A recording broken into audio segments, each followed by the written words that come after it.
أعوذ بالله من الشيطان الرجيم.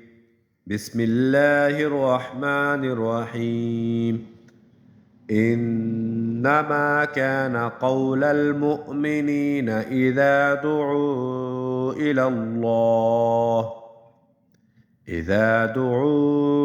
إلى الله ورسوله ليحكم بينهم أن يقولوا سمعنا وأطعنا وأولئك هم المفلحون. ومن يطع الله ورسوله ويخش الله ويتقه فأولئك هم الفائزون.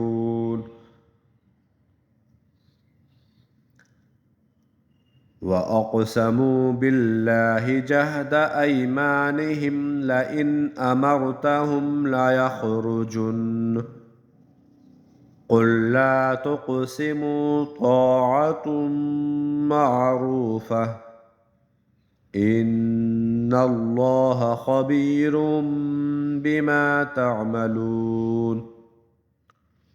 قل أطيعوا الله وأطيعوا الرسول فإن تولوا فإنما عليه ما حمل وعليكم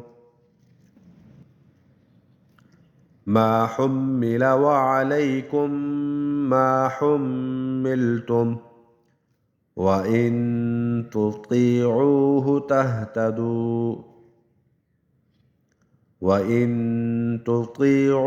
تهتدوا وما على الرسول إلا البلاغ المبين. وعد الله الذين آمنوا منكم وعملوا الصالحات ليستخلفنهم في الأرض كما استخلف الذين من قبلهم وليمكنن لهم دينهم الذي ارتضى لهم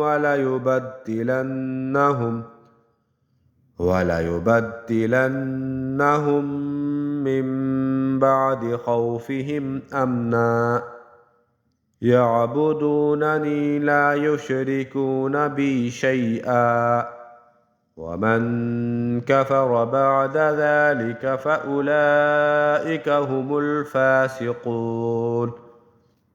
وأقيموا الصلاة وآتوا الزكاة وأطيعوا الرسول لعلكم ترحمون. لا تحسبن الذين كفروا معجزين في الأرض ومأواهم النار ولبئس المصير. صدق الله العظيم.